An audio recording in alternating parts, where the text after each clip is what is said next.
तो किसी मीडियम में हमें क्या निकालना है, कूलम्स लॉ का वैल्यू कितना होगा, फोर्स का वैल्यू कितना होगा। तो वैक्यूम में फोर्स का फॉर्मूला क्या होता है, के Q1 Q2 bye R square, जहाँ पर के की वैल्यू कितनी होती है 1/4 एप्सिलॉन नॉट। ठीक, अब हम किसी मीडियम में जाएंगे तो ये एप्सिलॉन नॉट फ्री स्पेस का यूज नहीं होगा बल्कि उस मीडियम का यूज होगा। तो ये अब यूज क्या होगा हमारा एप्सिलॉन एम, हम इसे परमिटिविटी ऑफ मीडियम भी बोल सकते हैं। अब इसी फोर्स को हम क्या लिख सकते हैं, मीडियम के फोर्स को Q1 Q2 by 4 by epsilon not into epsilon R, क्योंकि हमें पता है रिलेटिव परमिटिविटी एप्सिलॉन आर जो होता है वो कितना होता है, मीडियम का permittivity is divided by free space का परमिटिविटी या वैक्यूम का परमिटिविटी।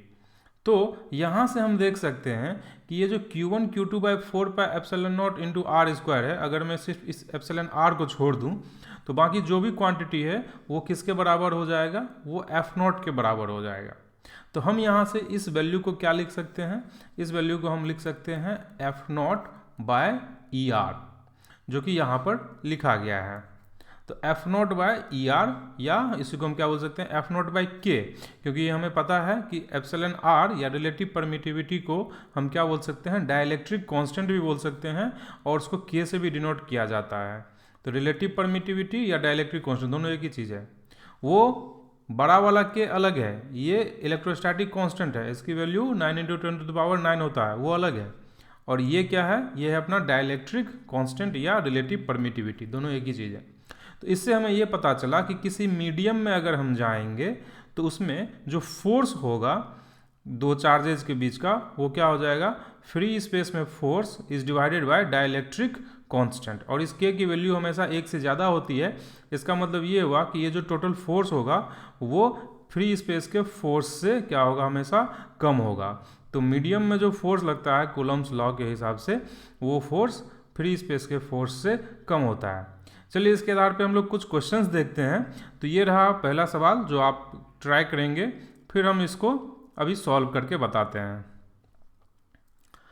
ये अच्छा सवाल है, आप इसको थोड़ा टाइम लेके 5-7 मिनट टाइम लेके इसको कोशिश करें बनाने की, वीडियो पॉज करके आप इसको बनाने का ट्राई करें, फिर मैं इसका सॉल्यूशन करवाता हूँ।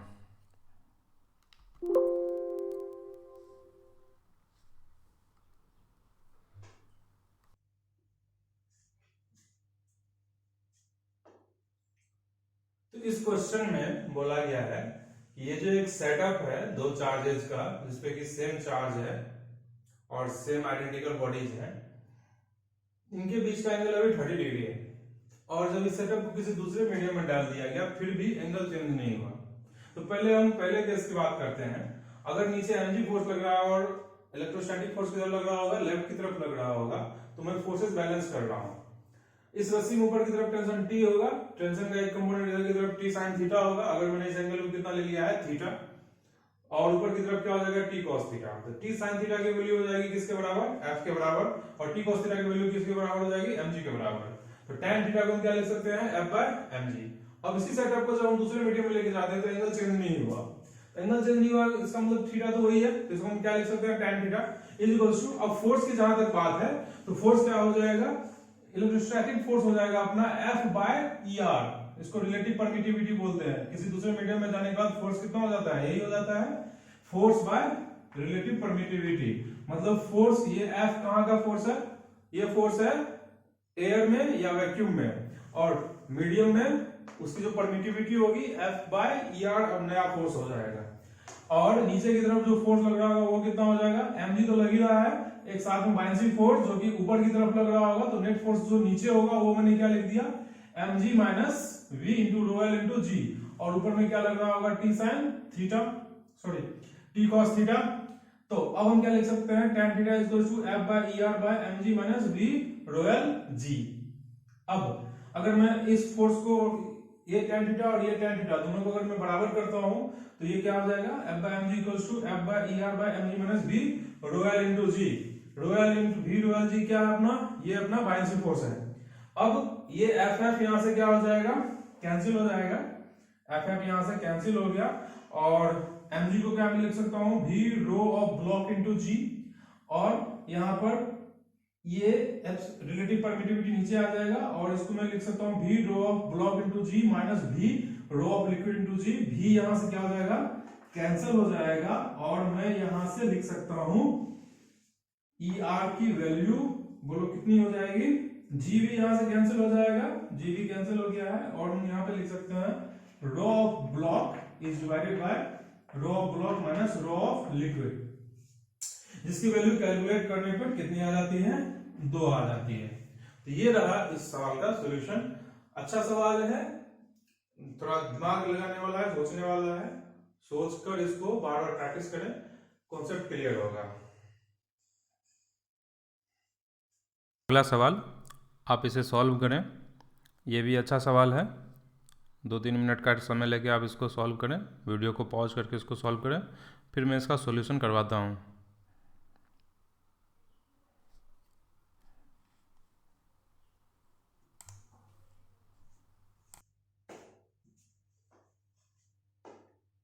तो इस क्वेश्चन में बोला गया है कि M2 का जो चार्ज है Q2, वो चार्ज की मैक्सिमम वैल्यू क्या हो सकती है और मिनिमम वैल्यू क्या हो सकती है, मतलब उसका रेंज कहां से कहां तक होगा। तो हम यहाँ पे अगर इसको ध्यान से देखें तो इसमें कौन कौन से फोर्सेस लग रहे होंगे, एक तो लग रहा होगा इलेक्ट्रोस्टैटिक फोर्स और दूसरा लग रहा होगा फ्रिक्शनल फोर्स।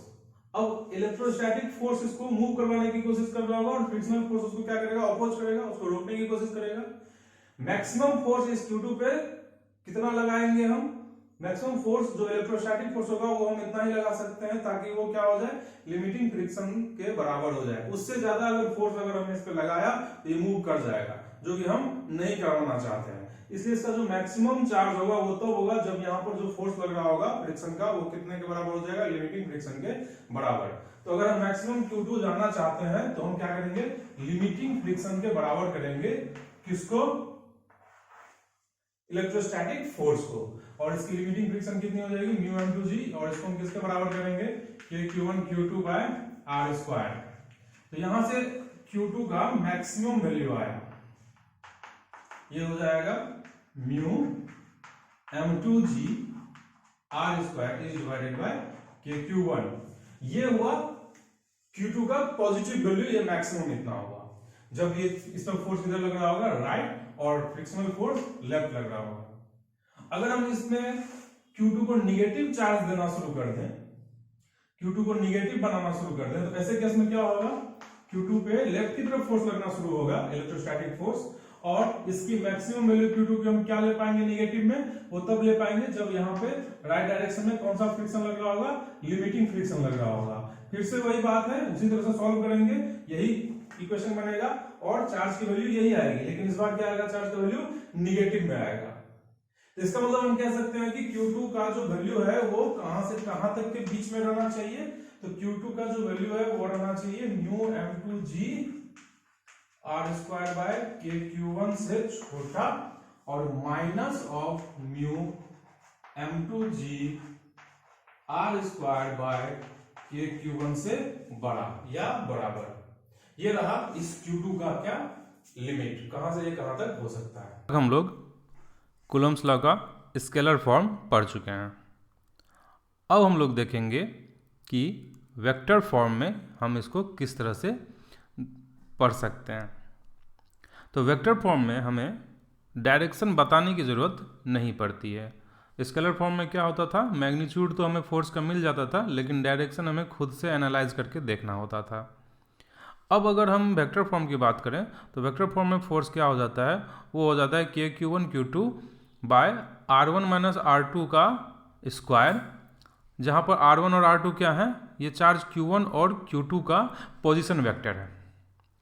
अब R12 कैप क्या कर रहा है, ये इस फोर्स का डायरेक्शन दे रहा है, क्योंकि हमें पता है R12 कैप लगा है तो ये मैग्नीट्यूड पे तो कोई असर डालेगा नहीं, क्योंकि इसकी मैग्नीट्यूड कितनी होती है 1, हाँ, लेकिन डायरेक्शन ये जरूर देगा इस फोर्स को R12 कैप मतलब R12 वेक्टर के डायरेक्शन में। अब इसी फोर्स को क्या लिखा जा सकता है, KQ1 Q2 R12 cap by R12 vector का स्क्वायर। R1 माइनस R2 को हम क्या लिख सकते हैं, R12 वेक्टर।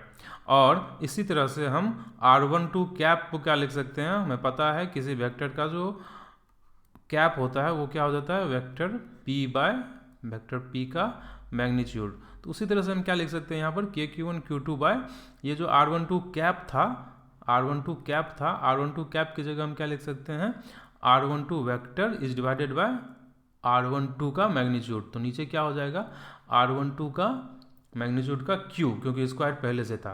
तो ये अब अपना फोर्स का फॉर्मूला हो गया F12 का KQ1 Q2 into R12 vector by R12 vector का मैग्नीट्यूड का Q।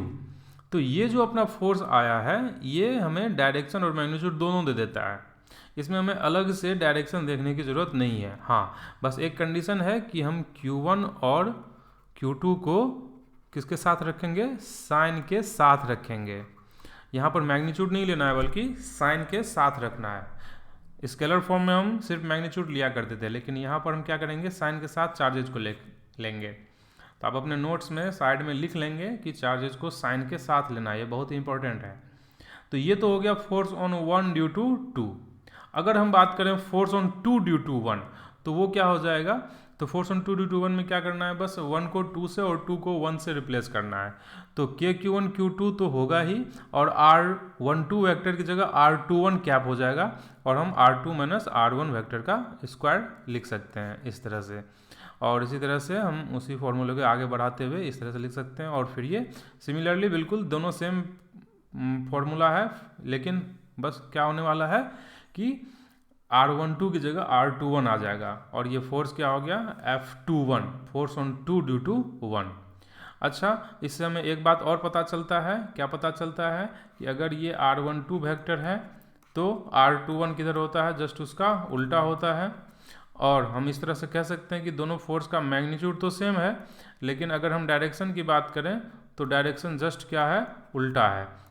तो इसलिए हम इस दोनों को अगर मैं बराबर लिखता हूँ तो माइनस लगा के मैं दोनों को इक्वल कर सकता हूँ। और अगर हम मैग्नीट्यूड की बात करेंगे तो मैग्नीट्यूड तो बराबर होता ही है।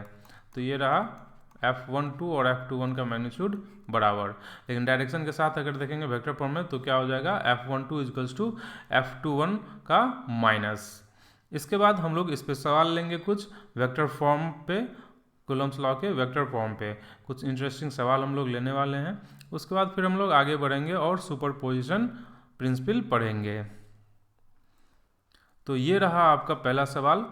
सिंपल सा सवाल है, एक चार्ज दिया हुआ है और उसका वैल्यू दिया हुआ है और वो रखा हुआ है 332 पॉइंट पे, और दूसरा चार्ज रखा हुआ है कहाँ पर 220 पॉइंट पे। हमें पता करना है एक के कारण दूसरे पे फोर्स कितना होगा, और वो भी वेक्टर फॉर्म में। हमें दोनों कैलकुलेट करने की ज़रूरत नहीं पड़ेगी अगर हम, क्योंकि एक को भी अगर हम निकाल लेते हैं तो दूसरा अपने आप आ जाएगा, क्योंकि दोनों में रिलेशन जो होता है वो क्या होता है F12 equals to minus of F21। Video को पॉज करके आप इस सवाल को सॉल्व करें, फिर हम इसका सॉल्यूशन देखते हैं।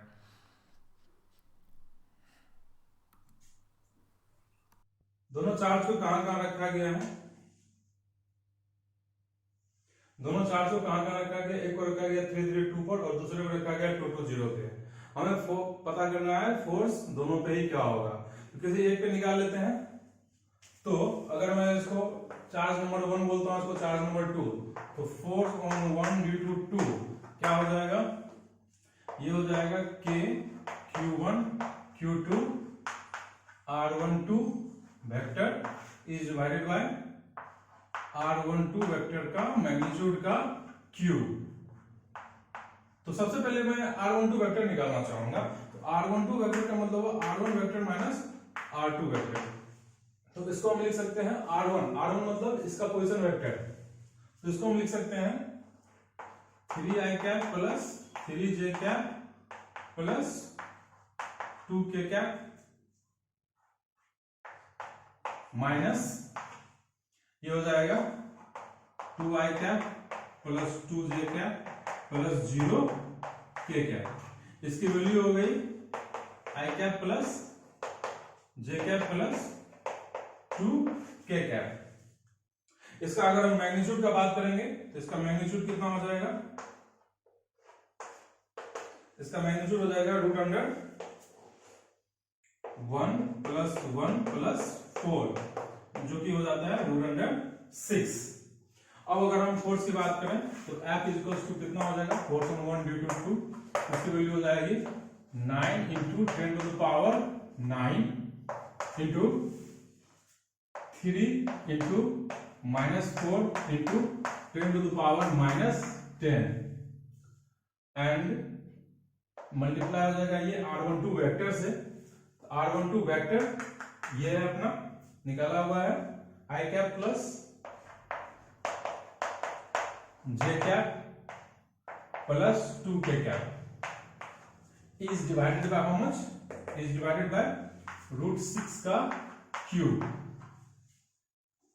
तो यहां से ये हो जाएगा, इसको मल्टीप्लाई करके लिख सकते हैं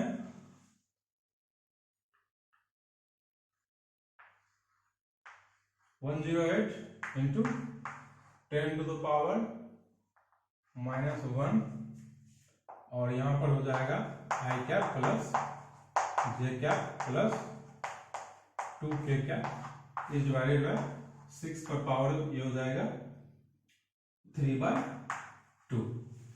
और भी मॉडिफाई करके इसको आंसर किया जा सकता है, लेकिन हमें कॉन्सेप्ट जानना था। तो ये रहा इसका आंसर, इतना न्यूटन फोर्स होगा। इसमें डायरेक्शन भी आगे आया और मैग्नीट्यूड भी आ गया है। तो ये हो गया फोर्स ऑन 1 ड्यू टू 2। अगर इसमें मैं माइनस लगा दूं तो क्या आ जाएगा, फोर्स ऑन 2 ड्यू टू 1। ठीक है, चलिए अब हमें देखना है प्रिंसिपल ऑफ सुपरपोजिशन। तो प्रिंसिपल ऑफ सुपरपोजिशन क्या है? कुछ नहीं, बहुत ही आसान सी चीज़ है। अगर हमें दो चार्ज से ज़्यादा चार्ज कहीं रखा हुआ दिख जाए और हमें किसी चार्ज पे फोर्स निकालना है, जैसे कि मान लिया यहाँ पर हमें Q1 चार्ज पर फोर्स निकालना है, जबकि आसपास कितने चार्ज रखे हुए हैं, 3 और चार्ज रखे हुए हैं। तो प्रिंसिपल ऑफ सुपरपोजिशन क्या कहता है? प्रिंसिपल ऑफ सुपरपोजिशन ये कहता है कि आपको अगर Q1 चार्ज पर फोर्स निकालना है तो आप इंडिविजुअली सारे चार्जेस के कारण उस पर फोर्स निकाल लीजिए और सबको वेक्टोरियली ऐड कर दीजिए। जैसे कि हमें अगर Q1 चार्ज पर फोर्स Q4 के कारण चाहिए तो फोर्स ऑन 1 ड्यू टू 4 ये रहा, इसका डायरेक्शन ये रहा, क्योंकि चूंकि दोनों ऑपोजिट साइन के हैं तो एट्रैक्टिव फोर्स होगा, तो ये रहा उसका डायरेक्शन F14। उसके बाद फोर्स ऑन 1 ड्यू टू 2 ये रहा, फोर्स ऑन 1 ड्यू टू 2 और फोर्स ऑन 1 ड्यू टू 3 ये रहा। अब क्या कहता है प्रिंसिपल ऑफ सुपरपोजिशन कि तीनों फोर्सेस, तीनों चार्जेस के कारण हमने फोर्स निकाल लिया Q1 पे किधर की तरफ होगा, और हम तीनों को अब क्या करेंगे, वेक्टोरियली ऐड कर देंगे। तो नेट फोर्स निकल जाएगा किसके ऊपर, Q1 पे। तो F1 इक्वल्स टू हो जाएगा F12 vector plus F13 vector plus F14 vector. अगर मान लीजिए इससे ज़्यादा भी चार्जेस रखे होते हैं आसपास में तो हम सारे चार्जेस के कारण फोर्स Q1 पे निकाल लेते और सबको वेक्टोरियली क्या कर देते, ऐड कर देते। तो यही है अपना प्रिंसिपल ऑफ सुपरपोजिशन। इजी सी बात है, ये कोई थ्योरी नहीं है, बस छोटा सा एक पॉइंट था जो कि हमें समझना था। इसके बाद हम लोग इस पर कुछ सवाल लेंगे। तो जैसा कि एक सवाल यहाँ दिया हुआ है, find force on any one charge. तो किसी एक चार्ज पे फोर्स निकालना है, एक स्क्वायर है और स्क्वायर के चारों कॉर्नर पे क्या रखा हुआ है, चार्ज रखा हुआ है Q Q Q Q, और किसी एक चार्ज पे हमें फोर्स निकालना है। तो बिल्कुल ये प्रिंसिपल ऑफ सुपरपोजिशन के हिसाब से हम जाएंगे और फोर्स निकाल देंगे। आप वीडियो पॉज करके इसको सवाल को सॉल्व करें, मैं इसका सॉल्यूशन करना शुरू करता हूँ। तो चलिए देखते हैं कि ये सपोज अपना चार्ज Q है जिस पे ऊपर हमें फोर्स निकालना है। तो अगर मैं इस पर फोर्स निकालना तो हम क्या करेंगे, सारे चार्जेस के कारण फोर्स निकाल लेंगे और सबको वेक्टोरियली ऐड कर देंगे। तो चलिए हम देखते हैं पहले इसके कारण, ये मान लीजिए अपना पहला चार्ज है, इसके कारण इस पर फोर्स निकालते हैं। चलिए मैं नंबरिंग कर देता हूँ इसका 1 2 3 4। तो फोर्स ऑन 2 ड्यू टू 1 क्या हो जाएगा, किधर की तरफ हो जाएगा, ये राइट डायरेक्शन में हो जाएगा, और इसकी वैल्यू हम लिख सकते हैं K Q into Q by a square. अगर हम बात करें फोर्स ऑन 2 ड्यू टू 3 तो वो किधर की तरफ होगा, वो ऊपर की तरफ होगा, और ये बिल्कुल उतना ही होगा K Q Q by a square. और अगर हम 4 के कारण 2 पर फोर्स देखें तो इसके कारण इस पर फोर्स कितना हो जाएगा, तो ये इधर की तरफ होगा और ये कितना हो जाएगा K Q Q बाय, अब ये जो डिस्टेंस है ये डिस्टेंस कितना होता है √2a, √2a का स्क्वायर क्या हो जाएगा 2 इंटू ए स्क्वायर। अब अगर मैं यहाँ पर देखूँ तो इस Q चार्ज पर जो फोर्स है वो 3 फोर्सेस हैं और तीनों को हमको क्या करना पड़ेगा, वेक्टोरियली ऐड करना पड़ेगा। तो वेक्टोरियली ऐड करने के लिए हम क्या करें यहाँ पर, तो क्यों ना एक काम किया जाए, पहले मैं किसी 2 को जोड़ लेता हूँ। हालांकि आई और जे में सॉल्व कर सकते हैं, लेकिन उससे भी इजीली यहाँ पे हो रहा है। एक तो ये फोर्स और एक दूसरा ये फोर्स, दोनों बराबर हैं, इक्वल हैं, और दोनों के बीच का एंगल कितना है, 90 है। तो दोनों का जो रिजल्टेंट होगा बिल्कुल बीच से निकलेगा, और कितना हो जाएगा, √2 इंटू के क्यू बाय ए स्क्वायर हो जाएगा। और उसी डायरेक्शन में पहले से एक फोर्स कौन मौजूद है, वो है के क्यू बाय 2a स्क्वायर। तो वो उसके साथ डायरेक्टली क्या हो जाएगा, ऐड हो जाएगा, क्योंकि दोनों का डायरेक्शन क्या है, सेम है। तो ये हो गया के क्यू बाय 2a का स्क्वायर। अब अगर मैं के क्यू स्क्वायर कॉमन निकाल लेता हूँ और बाय ए स्क्वायर भी कॉमन निकाल लेता हूँ, तो ये वैल्यू हो जाएगी √2 + 1/2। तो ये अपना हो गया फोर्स का वैल्यू। तो नेट फोर्स किसी भी एक चार्ज पर जो होगा वो कितना होगा, इतना होगा। चाहे हम किसी भी चार्ज की बात करें तो इतना ही वैल्यू सारे चार्जेस के लिए आएगा फोर्स का। इसके बाद अगला सवाल, ये एक अच्छा सा सवाल है, आप इसको वीडियो को पॉज करके इसको नोट करें और इसको सॉल्व करें। कम से कम 5 से 7 मिनट का टाइम लें और इसको सॉल्व करने की कोशिश करें, फिर आप इसका सॉल्यूशन देखें। इस क्वेश्चन को अगर ध्यान से देखें तो देखने में लेंदी लग रहा है, लेकिन बहुत ही इजी है। कैसे जरा समझेंगे। अगर मैं बात करता हूं इस 1 कूलम चार्ज की, तो इस पर जो फोर्स लग रहा होगा किसके किसके द्वारा लग रहा होगा, सबके द्वारा। और प्रिंसिपल ऑफ सुपरपोजिशन क्या कहता है, सबके कारण फोर्स निकाल के सबको वेक्टोरियली हम क्या कर देंगे, ऐड कर देंगे। और यहाँ पे हमें क्लियरली दिख रहा है कि सारे चार्जेस के कारण जो इसमें फोर्स होगा वो सब लेफ्ट की तरफ ही होगा। तो सारे सबका डायरेक्शन सेम है, तो हम डायरेक्टली क्या कर सकते हैं, इसको जोड़ सकते हैं। तो चलिए हम पहले वाले के कारण इसमें फोर्स देखते हैं। तो ये क्या आ जाएगा वैल्यू, के Q1 Q2। तो Q1 मतलब 1 कूलम, ये तो समय कॉमन आएगा, तो यहाँ मैं इसको बाहर ही रख लेता हूँ 1 को। कि अभी समय कॉमन आने वाला है, इसको मैंने कॉमन बाहर रख लिया। Q2 की जगह पे ये 10⁻⁻8 इसमें आने वाला है, और ये 10⁻⁻8 सब में है, उसको भी मैं यहाँ पे क्या कर लेता हूँ, कॉमन निकाल लेता हूँ। तो के Q1 Q2 bye R square. R की बात करें तो यहाँ 10 mm है, ये 10 भी सब में कॉमन आने वाला है, क्योंकि यहाँ 10 mm है, यहाँ 20 mm है, यहाँ 30 mm है, 40, वहां पे कितना होगा, 100 mm। तो ये 10 भी सब में क्या आने वाला है, कॉमन आने वाला है। तो मैं इस 10 को कॉमन निकालूं, mm है, उसको 10⁻³ से मल्टीप्लाई कर देंगे तो ये मीटर में बदल जाएगा। और हमको डिस्टेंस का स्क्वायर करना है एक्चुअली, R स्क्वायर। तो ये 10 mm का स्क्वायर मैं यहां कर देता हूं। अब मैं कॉमन ले लेता हूं पहले वाले के कारण, तो इसके कारण यहां पर वैल्यू जो आएगी वो कितनी आएगी, 1, क्योंकि इसका सारा क्वांटिटी यहां बाहर ही आ चुका है, के Q1 Q2 bye R square. अगर मैं इसकी बात करूं तो यहां पर क्या हो जाएगा, प्लस यहां पर के Q1 और Q2 की जगह पे यहां पे सिर्फ 10⁻⁻8 था, लेकिन इसमें क्या आने वाला है, इसमें आने वाला 8 × 10⁻⁸। 10⁻⁸ तो बाहर जा चुका है, तो यहाँ पे क्या बचेगा, 8 इज डिवाइडेड बाय R की जगह कौन होगा, R की जगह पे मैं 10 × 10⁻³ को तो बाहर निकाल ही चुका हूं, और ये था कितना, 20 mm था। तो 20 mm में से 10 को हम बाहर निकाल चुके हैं, तो बचेगा कितना, 2 बचेगा। तो यहाँ सिर्फ 2 बच गया, और 2 का क्या होगा, स्क्वायर, प्लस यहाँ पर कितना हो जाएगा। उसी तरह से आगे बढ़ते हुए हम क्या लिख सकते हैं, यहाँ पे 27 इज डिवाइडेड बाय, यहाँ पे क्या हो जाएगा, 3 स्क्वायर। इसी तरह से चलते चलते ये फाइनली जब ये हम 10th चार्ज के पास पहुंचेंगे तो यहाँ पे कितना आने वाला है, यहाँ पर आने वाला है 1000 and is divided by how much, यहाँ 1 स्क्वायर, 2 स्क्वायर, 3 स्क्वायर, 4 स्क्वायर करते करते ये फाइनली यहाँ पे कितना आने वाला है, यहाँ पर 10 का स्क्वायर आने वाला है। और इस तरह से हम देख सकते हैं, अगर मैं इसको पूरा कैलकुलेट करूं तो ये हो जाएगा 9 × 10⁻9 × 10⁻8 and is divided by how much, ये हो जाएगा 100 × 10⁻6 इंटू, यहाँ पर अगर मैं बात करता हूँ तो कितना हो जाएगा 1 प्लस, मैं यहाँ से तुम क्लियरली देख सकते हो 8/4 कितना हो जाएगा 2, 27/9 ये कितना हो जाएगा 3, प्लस अब ये कहां तक जाने वाला है, 10 तक। तो अब हम अगर यहाँ से कैलकुलेट करें तो ये कितना हो जाएगा 9 इंटू, यहाँ से इसको थोड़ा हम कट कर लेते हैं, ये बचेगा कितना, यहाँ 1 बचेगा, सिर्फ 10 बचेगा यहाँ पे, और 10⁻⁻6 को भी हम ऊपर ले लेते हैं, तो ये कितना हो जाएगा 10 × 10⁻6 इज डिवाइडेड बाय कितना 100 इंटू 1 से लेकर 10 तक का सम कितना हो जाता है, तो हमें फॉर्मूला पता है n × n+1/2, 10 × 10 + 1 11 and is divided by how much 2।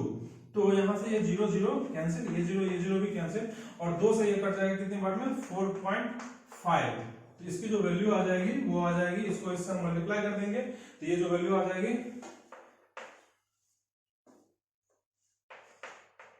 49.5 into 10⁶। तो यहाँ हम इसको लिख सकते हैं 4.95 इंटू 10⁷ न्यूटन। ये आया अपना फाइनल फोर्स इस 1 कूलम चार्ज पर।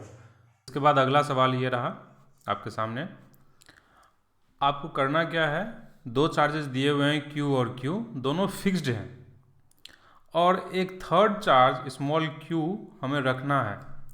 तो बोला गया कि कहाँ पर रखा जाए ताकि ये जो थर्ड चार्ज Q है वो इक्विलिब्रियम में रहे। मतलब हम सिर्फ थर्ड चार्ज को जिसको हमें रखना है उसे इक्विलिब्रियम में करना है।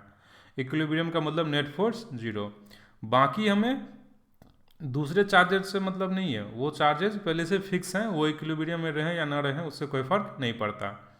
यहाँ ग्रेविटी को हमें नेग्लेक्ट करना है, हमें सिर्फ कूलम्स फोर्स को कंसिडर करना है। तो आप इसको सोचें और सवाल को सॉल्व करने की कोशिश करें, फिर मैं इसका सॉल्यूशन करता हूँ। वीडियो पॉज करके आप क्वेश्चन को सॉल्व करें।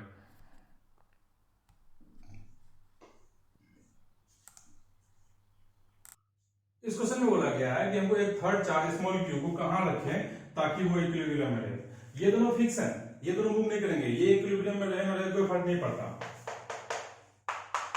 लेकिन हमको इस चार्ज को क्या करना है, इक्विलिब्रियम में रखना है। इस चार्ज को इक्विलिब्रियम में रखने के लिए हम क्या करें, कहां पर इसको रखें।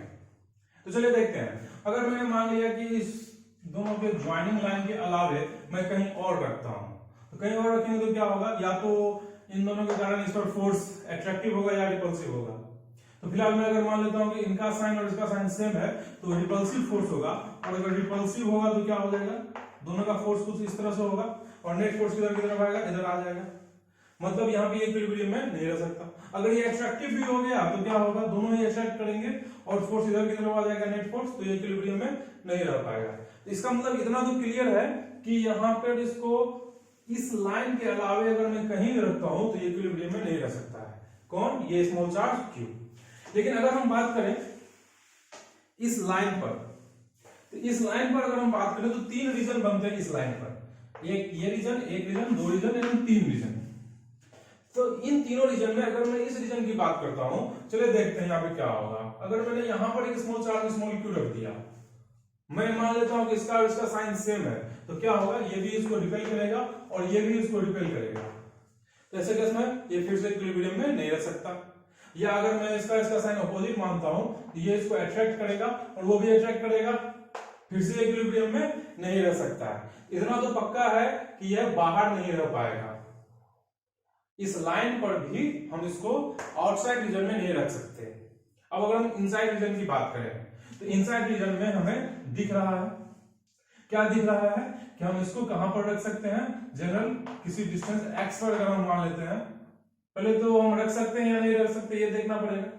अगर मैंने यहां पर रख दिया तो क्या होगा, ये चार्ज अगर इसको रिपेल कर रहा होगा तो ये भी रिपेल करेगा, और यहां पे पहली बार ऐसा हो रहा है कि दोनों का फोर्स ऑपोजिट डायरेक्शन में है। अब अगर ये दोनों का फोर्स इक्वल हो जाए तो हम क्या कहेंगे, ये चार्ज इक्विलिब्रियम में आ गया। तो अगर मैं इस डिस्टेंस को x मान लेता हूं तो ये डिस्टेंस कितना हो जाएगा, r माइनस एक्स। अब इसका इसके ऊपर फोर्स जो लग रहा होगा वो कितना हो जाएगा, k q by x square, और इसका इसके ऊपर जो फोर्स लग रहा होगा वो कितना हो जाएगा, k q by r minus x का होल स्क्वायर। यहां से ये कैंसिल हो जाएगा और हम क्या कह सकते हैं, एक्स स्क्वायर का वैल्यू r माइनस एक्स का होल स्क्वायर के बराबर। यहाँ हम x बराबर क्या लिख सकते हैं, r माइनस एक्स। तो यहाँ से x की वैल्यू कितनी आ गई, r बाय 2 आ गई।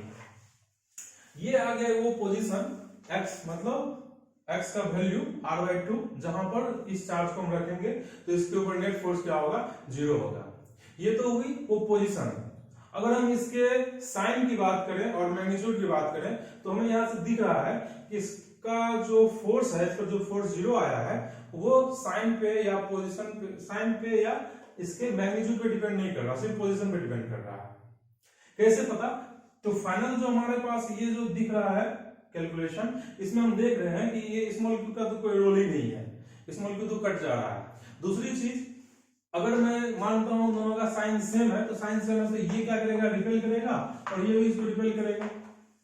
अगर मानते हैं दोनों का साइन अपोजिट होगा तो ये इसको अट्रैक्ट करेगा, तो ये भी इसको क्या करेगा, अट्रैक्ट करेगा। दोनों ही केसेस में दोनों का फोर्स जो आ रहा है वो क्या आ रहा है, अपोजिट डायरेक्शन में आ रहा है। तो इससे क्या हम कह सकते हैं कि ये इस बीच के रीजन में ही सुरक्षित है, उस पे नेट फोर्स क्या होगा, 0 होगा। कौन से पोजीशन पे, r/2 पोजीशन पे।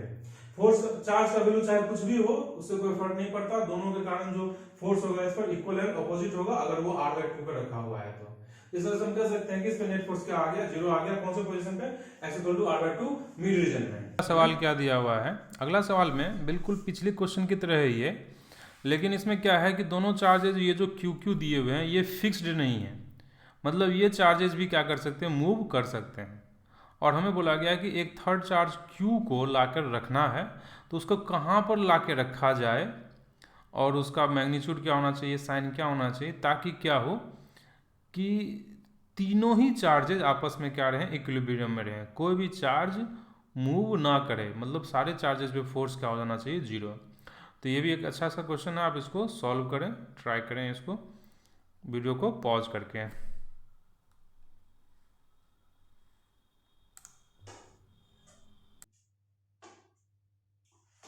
पिछले एग्जांपल से ये तो पता चल ही चुका है कि तीसरा जो चार्ज होगा उसको हम इधर या इधर आउटसाइड रीजन में नहीं रख सकते, आउटसाइड रीजन में तो नहीं रख सकते, अब रखना है तो इसी लाइन पर।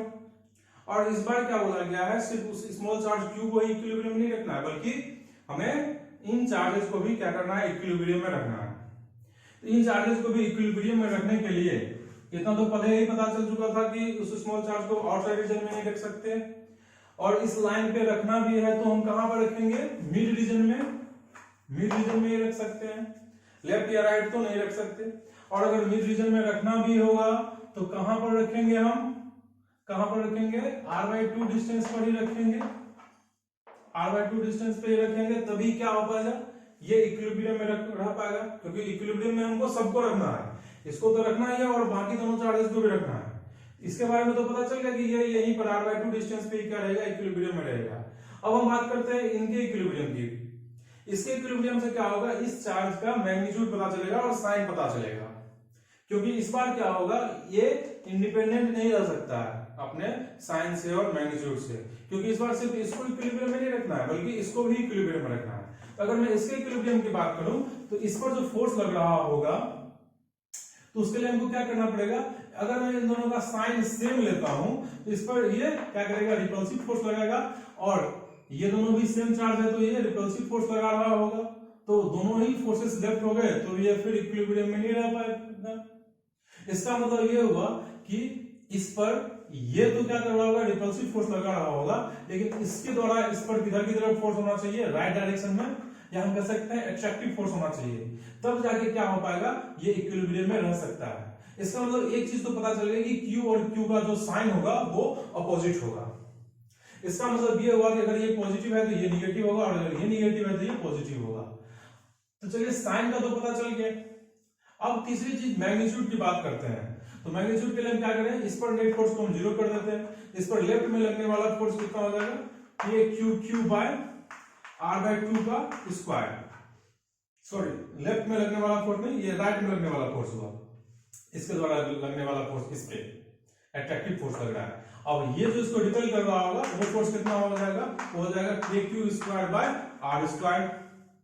अब अगर मैं K और Q को कैंसिल कर देता हूं इस तरह से, तो और ये r² और ये भी कैंसिल हो जाएगा। इस तरह से हम क्या लिख सकते हैं, Q = Q into 1/2 का स्क्वायर, तो ये जाएगा 4, तो ये हो जाएगा 4। तो स्मॉल q की वैल्यू कितनी होगी, Q/4। ये तो हुआ क्या है इसका मैग्नीट्यूड, ये Q का मैग्नीट्यूड हुआ Q/4। लेकिन अगर मैं इसके साइन की बात करूं, साइन के साथ लिखूं तो Q की वैल्यू कितनी हो जाएगी, -Q/4, मतलब इस चार्ज के साइन का ऑपोजिट होना चाहिए ये स्मॉल q। तो ये हो गया इस क्वेश्चन का सॉल्यूशन। 3 चीजें निकालनी थी, इसका मैग्नीट्यूड, इस चार्ज का, इसका पोजीशन और इसका साइन क्या होगा। तो साइन आ गया, Q के ऑपोजिट साइन का होगा, मैग्नीट्यूड क्या हो जाएगा Q/4, और इसका जो पोजीशन होगा वो कहां पे होगा, r/2 मिड पोजीशन पे। इसके बाद ये रहा आपका अगला सवाल। इसमें हमें दिया गया है कि दो चार्जेज Q रखे हुए हैं जो कि फिक्स्ड हैं, वो मूव नहीं करने वाले, ये चार्ज और ये चार्ज Q। और एक तीसरा चार्ज है स्मॉल क्यू। मान लेते हैं कि ये सभी फ्रिक्शनलेस टेबल पर रखे हुए हैं, हाँ, लेकिन दोनों बड़े वाले चार्ज क्या हैं, फिक्स्ड हैं। और जो जो थर्ड चार्ज है स्मॉल क्यू, ये इसका साइन और बड़े वाले चार्ज का साइन, दोनों का साइन क्या है, सेम है। और इसको अलोंग द एक्सिस क्या करवाया गया है, मूवमेंट करवाया गया है। और ये जो मूवमेंट है x very very less than a है, मतलब चार्जेस से जो डिस्टेंस है उनके रिस्पेक्ट में इस एक्स की वैल्यू या डिस्प्लेसमेंट की वैल्यू बहुत ही कम है। तो हमें ये प्रूव करना है कि क्या ये SHM है या नहीं है, और अगर है तो उसका टाइम पीरियड या ओमेगा एंगुलर फ्रीक्वेंसी क्या होगी। तो आप इसको सॉल्व करें, फिर मैं इसका सॉल्यूशन करता हूँ। इस क्वेश्चन में हमें क्या बोला गया है कि दो चार्ज रखे हुए हैं और ये बीच में एक चार्ज रखा हुआ है, क्या ये SHM कर रहा है या नहीं कर रहा है, और अगर कर रहा है तो उसका ओमेगा क्या होगा। तो सबसे पहली बात, अगर ये थोड़ा सा यहाँ से x डिस्टेंस मूव कर जाता है, अभी तो ये मिड रीजन में रखा हुआ है, और अगर ये मिड रीजन में रखा हुआ है तो इसमें नेट फोर्स क्या होगा, 0 होगा। वो भी हम लोग देख चुके हैं पिछले क्वेश्चन में। अब अगर यहाँ से इसको थोड़ा x डिस्प्लेसमेंट दे दिया गया, तो x डिस्प्लेसमेंट देने से क्या होगा, x डिस्प्लेसमेंट देने से इसका जो नेट फोर्स होगा अब 0 नहीं रहेगा, कुछ फोर्स आ जाएगा। कितना फोर्स आ जाएगा, चलिए देख लेते हैं। तो जब ये यहां पर आ गया, क्योंकि इन दोनों का साइन क्या है, सेम है, इस चार्ज का और इस चार्ज का साइन क्या है, सेम है। तो जब यहां पर आ जाएगा तो इस पर लेफ्ट की डायरेक्शन में लगने वाला जो रिपल्सिव फोर्स होगा वो क्या हो जाएगा, ज्यादा हो जाएगा, क्योंकि इसके नजदीक आ गया है। और राइट में लगने वाला जो रिपल्सिव फोर्स था वो क्या हो जाएगा, इसके द्वारा लगने वाला फोर्स कम हो जाएगा, क्योंकि इससे दूर हो गया है। तो चलिए नेट फोर्स जो इस पर लेफ्ट की तरफ लग रहा होगा, लेफ्ट की तरफ होगा नेट फोर्स, क्योंकि ये फोर्स ज्यादा हो गया है। तो लेफ्ट की तरफ नेट फोर्स हम या उसी को क्या बोल सकते हैं, रीस्टोरिंग फोर्स। वो कितनी हो जाएगी, वो हो जाएगी के Q by A minus x का स्क्वायर माइनस के Q by A plus x का स्क्वायर। क्यों, क्योंकि ये डिस्टेंस x मूव कर गया है, तो अब यहां से यहां तक का डिस्टेंस कितना हो जाएगा, a प्लस एक्स, और यहां से यहां तक का डिस्टेंस कितना हो जाएगा, यहां से यहां तक का a माइनस एक्स। तो नेट फोर्स जो लेफ्ट की तरफ होगा वो इतना हो गया। अब हम इसी को क्या बोल सकते हैं, कि क्यू तो क्या आ जाएगा, कॉमन आ जाएगा, और हम यहां पर इसका एलसीएम ले लेंगे, और ये हो जाएगा कितना, a माइनस एक्स का whole square into a plus x का होल स्क्वायर, और यहां पर आ जाएगा a प्लस एक्स का whole square minus a minus x का होल स्क्वायर। अब हम क्या देख सकते हैं, क्योंकि x बहुत ही छोटा है एक रेस्पेक्ट में, तो हम यहाँ से x को निगलेक्ट कर सकते हैं, और ये वैल्यू हो जाएगी k इज डिवाइडेड बाय, यहाँ से अगर मैं x को निगलेक्ट करता हूँ, ये a स्क्वायर ये कितना हो जाएगा, a की पावर 4, और यहाँ पर जो ये वैल्यू हो जाएगी कितनी हो जाएगी, a square plus x square, तो कैंसिल हो जाएगा इसके a square plus x square से, और यहाँ हो जाएगा 2ax minus of minus 2ax, तो कितना हो जाएगा यहाँ पर 4ax। मैं एक a को यहाँ से काट भी सकता हूँ, यहाँ q हो जाएगा, और यहां से हमें ये दिख रहा है कि रीस्टोरिंग फोर्स हम कह सकते हैं। क्यों रीस्टोरिंग फोर्स, क्योंकि वो वापस उसके मीन पोजीशन की तरफ लग रहा है। तो इसकी जो वैल्यू आ रही है वो कितनी आ रही है, k into 4 is divided bye a cube into x। तो यहां से हमको दिख रहा है कि रीस्टोरिंग फोर्स जो है वो डायरेक्टली प्रोपोर्शनल टू x है और मीन पोजीशन की तरफ है। तो ये क्या कर रहा होगा, SHM कर रहा होगा, और अगर ये SHM कर रहा होगा तो इसका हम टाइम पीरियड ओमेगा बता सकते हैं। ओमेगा कितना हो जाएगा, root under k by m होता है। k क्या है अपना, ये अपना कांस्टेंट है, root under k q 4 by m into a cube. ये इसका क्या हो गया, एंगुलर फ्रीक्वेंसी हो गया। चलिए इस बार नेक्स्ट क्वेश्चन देखते हैं। सवाल जो दिया हुआ है ये भी बिल्कुल पिछले सवाल की तरह ही है, बस थोड़ा सा अंतर इसमें ये है कि पिछला सवाल में बोला गया था कि दोनों चार्ज का साइन सेम था, स्मॉल क्यू और कैपिटल क्यू का, लेकिन यहाँ पर स्मॉल क्यू कैपिटल क्यू का साइन सेम नहीं है, दोनों का साइन बोला गया है कि साइन अपोजिट है। तो जैसे ही साइन अपोजिट होगा तो अब स्मॉल क्यू के लिए अलोंग द एक्सिस अगर ये मूवमेंट करता है अगर, तो ये इसके लिए स्टेबल इक्विलिब्रियम नहीं होगा, और नहीं होगा तो ये SHM नहीं कर पाएगा। हालांकि ये आपको खुद से सोचना है, लेकिन मैं फिर भी बता दे रहा हूँ। हाँ, ये ज़रूर है कि अगर ये परपेंडिकुलरली मूवमेंट करता है ऊपर नीचे तो ये स्टेबल इक्विलिब्रियम में होगा, और ये हमें ये प्रूव करना होगा कि ये ऑसिलेशन करेगा, और ऑसिलेशन करेगा तो SHM होगा या नहीं होगा, और अगर होगा तो उसकी एंगुलर फ्रीक्वेंसी क्या होगी। हाँ, साथ में ये हमें दिया हुआ है कि ये जो इसका डिस्प्लेसमेंट ऊपर की तरफ होगा या नीचे की तरफ परपेंडिकुलरली, वो x बहुत ही छोटा है, किसके रेस्पेक्ट में, a के रेस्पेक्ट में। a क्या है, दोनों चार्जेस के बीच का डिस्टेंस है। तो चलिए आप इसको पॉज करके सॉल्व करने की कोशिश करें, मैं इसका सॉल्यूशन कर क्या रहा हूँ। हुआ है, ये जो दोनों चार्ज दिए हुए हैं Q और Q, इसके साइन का ऑपोजिट साइन है स्मॉल q का। इसका मतलब दोनों ही क्या कर रहे होंगे, ये दोनों स्मॉल कैपिटल Q उसको अट्रैक्ट कर रहे होंगे। तो अगर मैं इसको अलोंग द एक्सिस मूव करवाऊंगा तो ये SHM या ऑसिलेशन नहीं कर पाएगा। कैसे, चलिए देखते हैं। अगर मैं इसको थोड़ा सा राइट मूव करवा देता हूं यहां से एक्स डिस्टेंस, तो क्या होगा, इसके द्वारा लगने वाला अट्रैक्टिव फोर्स ज्यादा हो जाएगा और इसका अट्रैक्टिव फोर्स लेफ्ट की तरफ कम हो जाएगा। तो ये क्या करेगा, मूव करते हुए कैपिटल Q की तरफ चला जाएगा राइट में, तो ये ऑसिलेशन नहीं कर पाएगा, तो SHM भी नहीं होगा। हाँ, अगर मैं इसको परपेंडिकुलर डायरेक्शन में मूव करवाता हूं, स्मॉल डिस्प्लेसमेंट x देता हूं, तो क्या होगा, क्या ये SHM करेगा या नहीं करेगा, चलिए हम देखते हैं। ये पहले ही बता चुका हूं, दोनों चार्ज का साइन क्या है, ऑपोजिट है। तो चलिए देखते हैं, तो बताइए क्या हो जाएगा। इस पर जो नेट फोर्स अभी लग रहा होगा किधर की तरफ, एक फोर्स तो इधर की तरफ आएगा और इसके कारण जो फोर्स लग रहा होगा वो इधर की तरफ आएगा। अब ये अगर F होगा तो ये भी क्या होगा, F होगा, और इस F की जो वैल्यू होगी वो कितनी हो जाएगी, तो इस F की वैल्यू हो जाएगी K Q बाय ये डिस्टेंस, तो ये डिस्टेंस कितना हो जाएगा, root under a square plus x square का होल स्क्वायर। तो दोनों फोर्स का जो वैल्यू है ये F और ये F, वो तो इतना हो गया, लेकिन हमें पता है दोनों बिल्कुल सेम एंगल पर है वर्टिकल से, तो इनका जो रिजल्टेंट आएगा बिल्कुल नीचे की तरफ आएगा, और नीचे की तरफ ये कितना हो जाएगा। तो अगर मैं इस एंगल को थीटा बोल देता हूं, तो नीचे की तरफ इसका कंपोनेंट आएगा F, ये 90 माइनस थीटा, और या हम इसको ये 90 माइनस थीटा हो जाएगा, तो इसका जो इस F का जो नीचे की तरफ कंपोनेंट आएगा वो कितना आएगा, F sin थीटा, और इस फोर्स का भी नीचे की तरफ कंपोनेंट आएगा F sin थीटा। नीचे की तरफ जो इस पे नेट फोर्स आ रहा है, या हम उसी को रिस्टोरिंग फोर्स भी कर सकते हैं, वो कितना आ रहा है, 2F sin थीटा, और इस 2F sin थीटा की वैल्यू मैं लिख सकता हूं 2 इंटू F की ये वैल्यू हो गई, कितनी हो गई, Q बाय, मैं यहां से अगर एक रेस्पेक्ट में x को नेग्लेक्ट कर देता हूं तो ये कितना हो जाएगा, a का स्क्वायर, a का स्क्वायर हो गया ये। अब यहाँ पे हमको क्या लिखना है, साइन थीटा, क्योंकि ये एंगल थीटा क्या होगा, बहुत ही छोटा होगा, क्योंकि हमें यहाँ से दिख रहा है, क्या दिख रहा है कि x को बहुत ही छोटा माना गया है, तो चूंकि ये थीटा बहुत ही स्मॉल होगा, तो हम साइन थीटा को ही tan थीटा भी लिख सकते हैं, और tan थीटा को क्या लिखा जा सकता है, थीटा, और थीटा को क्या लिख सकते हैं, x बाय a। तो यहाँ से हम क्या लिख देंगे, इसको x बाय a लिख देंगे।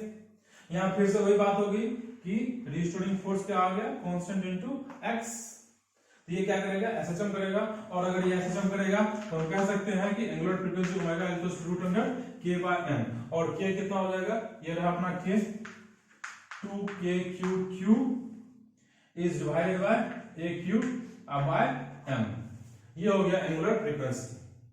तो ये रहा SHM और उसका एंगुलर फ्रीक्वेंसी, नोट कर लें इसको।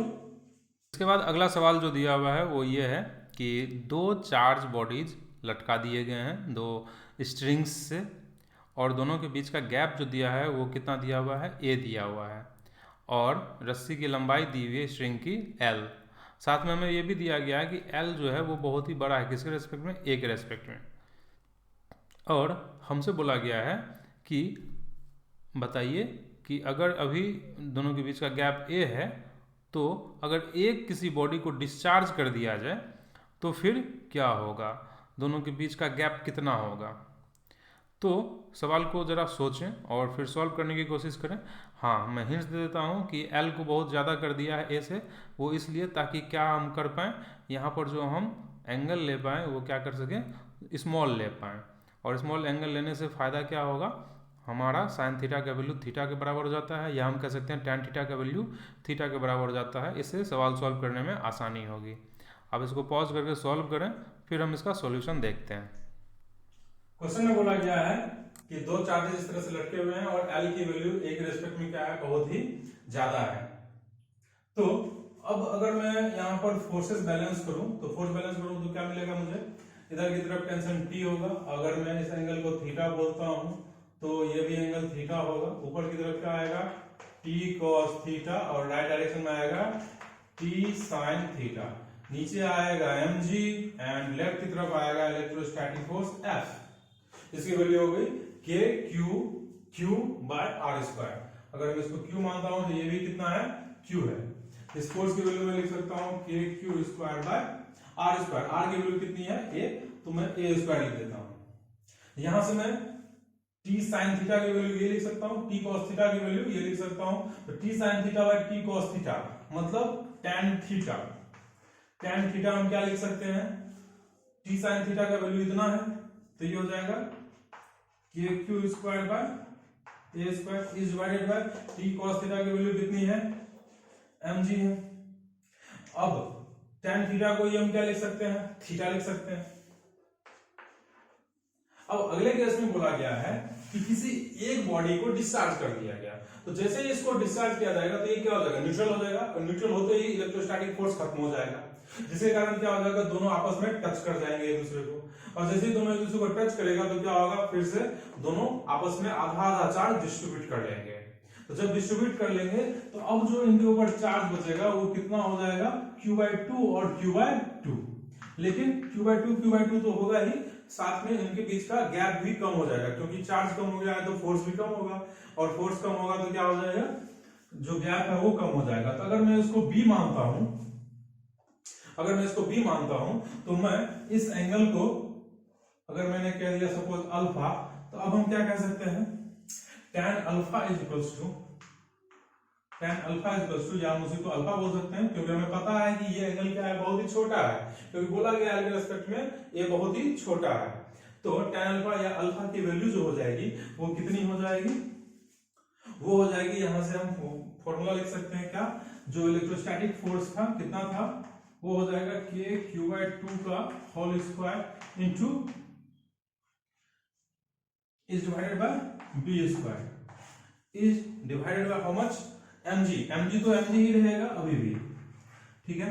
अब हम यहां से देख सकते हैं कि इस थीटा की जो वैल्यू है वो थीटा की वैल्यू कितनी है, थीटा की वैल्यू हम यहां से लिख सकते हैं कितनी, थीटा की वैल्यू हम लिख सकते हैं tan थीटा या थीटा एक ही बात है, तो हम लिख सकते हैं a/2 is divided bye l, क्योंकि tan थीटा ही थीटा होगा और थीटा ही sin थीटा होगा, तो हम क्या लिख सकते हैं a/2 बाय l।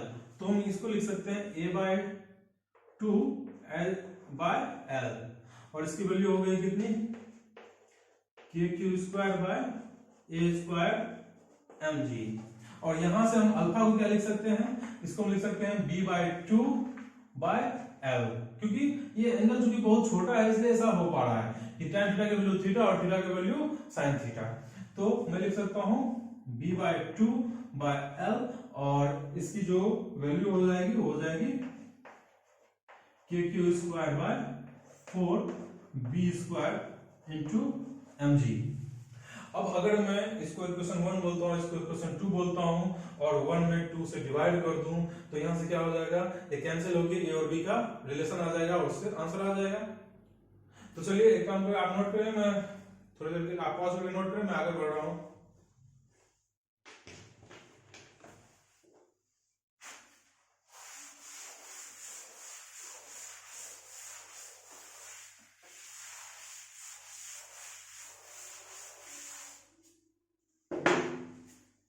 तो यहां से ये इसमें इससे डिवाइड कर दिया मैंने, तो ये हो जाएगा a/b, जिसकी वैल्यू कितनी आएगी, निकल गया k q स्क्वायर कैंसिल, और वो ऊपर चला जाएगा, ये हो जाएगा 4b square, mg cancel by a square. यहां से ये हो गया aq is equal to 4 into bq। तो हम यहां से b की वैल्यू क्या लिख सकते हैं, a/4 पर पावर 1/3, यही हमें निकालना था। नोट करें। आज का अंतिम सवाल, हमें बोला गया है एक चार्ज्ड रॉड है जो कि यूनिफॉर्मली चार्ज्ड है, जिसके ऊपर चार्ज कितना दिया हुआ है q, और उसकी लंबाई कितनी दी हुई है 2a, और उसके सेंटर से जो डिस्टेंस दिया गया है स्मॉल q का वो कितना दिया हुआ है r।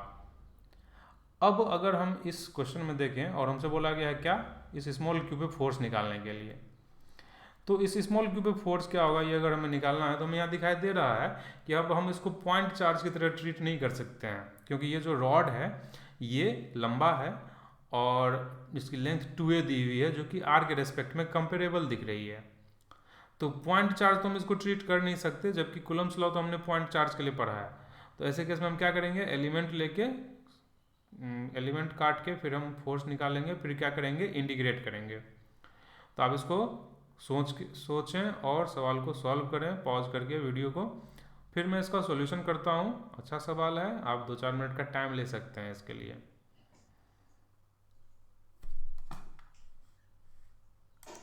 हमको एलिमेंट काटना है। एलिमेंट काटने के लिए क्या करेंगे, यहां से x डिस्टेंस पर गए और dx लेंथ का एलिमेंट काटा, और उस dx लेंथ पे चार्ज कितना हो जाएगा, तो हो जाएगा q by 2a into dx। ये स्मॉल चार्ज हुआ इस एलिमेंट का, dx एलिमेंट का। तो फोर्स कितना हो जाएगा, df किसके कारण, इस एलिमेंट के कारण इस पर फोर्स किधर की तरफ होगा, राइट डायरेक्शन में होगा, और कितना हो जाएगा, k इसका चार्ज इंटू q इसका charge and is divided by distance. यहां से यहां तक का डिस्टेंस कितना होगा, x²। क्यों ये सब करना पड़ रहा है, एलिमेंट क्यों काटना पड़ रहा है, क्योंकि हम पूरे बॉडी के कारण डायरेक्टली इस फोर्स नहीं लिख सकते, क्योंकि ये पॉइंट चार्ज नहीं है। तो पॉइंट चार्ज नहीं है तो इसके लिए हम क्या करेंगे, इसको इंटीग्रेट करके सोल्व करेंगे। तो इसके कारण इस पर जो फोर्स होगा राइट डायरेक्शन होगा, और कितनी होगी वैल्यू, k इस स्मॉल एलिमेंट का चार्ज इंटू इसका चार्ज डिवाइडेड बाय डिस्टेंस। अगर मैं टोटल फोर्स चाहता हूं तो इसको क्या करना पड़ेगा, इंटीग्रेट करना पड़ेगा। इंटीग्रेट कहां से कहां तक होगा, इंटीग्रेशन लिमिट किसका रखा जाएगा, x का, कहां से कहां तक, तो यहां से यहां तक अगर मैं x की वैल्यू देखूं तो ये वैल्यू हो जाएगा r माइनस a से लेकर ये वैल्यू यहां से यहां तक का कितना होगा, r माइनस a, और अगर मैं यहां से इसकी वैल्यू देखूं डिस्टेंस तो क्या हो जाएगा, r प्लस a। इसको इंटीग्रेट कर देंगे, अपना आंसर आ जाएगा। तो चलिए देखते हैं, k q बाय 2 है, ये तो बाहर आ गया, और ये रहा 1 बाय x² का इंटीग्रेशन, तो कितना हो जाएगा, ये -1 बाय x हो जाएगा। और हम लिमिट पुट करेंगे यहां से लेकर यहां तक, तो यहां पर जो फोर्स की वैल्यू हो जाएगी वो हो जाएगी k q बाय 2a, और ये हो जाएगा 1 by r plus a minus 1 by r minus a।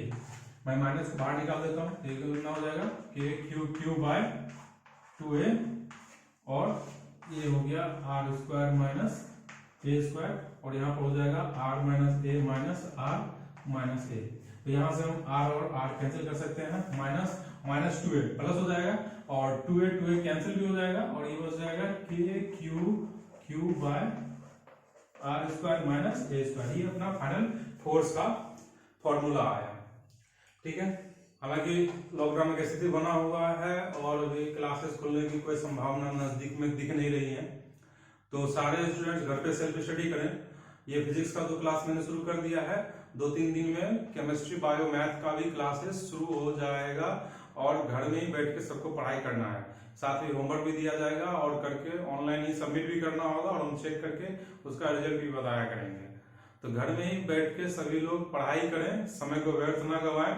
बिल्कुल ये फालतू चीजें, गेम खेलना, एपिसोड देखना, मूवी देखना बिल्कुल बंद कर दें, और समय का सदुपयोग करें।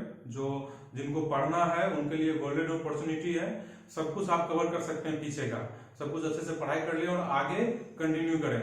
सारे सब्जेक्ट अब शुरू हो जाएंगे ऑनलाइन। प्रगति क्लासेस का जो भी पोर्टल है उस पर हम बता देंगे आपको कि कब ये स्टार्ट होने वाला है, किस जगह पे आप जाके देख सकते हैं यूट्यूब चैनल पे, और फिर आपकी क्लासेस स्टार्ट हो जाएंगी। केमिस्ट्री, मैथ, बायो की भी, फिजिक्स तो चल ही रहा है। इसके बाद अपना अगला जो टॉपिक है, अगला लेक्चर जो हम पब्लिश करेंगे उसमें हम इलेक्ट्रिक फील्ड पे चर्चा करेंगे। तो इलेक्ट्रिक फील्ड काफ़ी इंपॉर्टेंट है। फोर्स के बाद जो अगला टॉपिक आता है वो क्या आता है, इलेक्ट्रिक फील्ड का। तो मेनली 4 चीज़ें जो हमें पढ़नी होती हैं इलेक्ट्रोस्टैट्स में, force, field, potential and potential energy.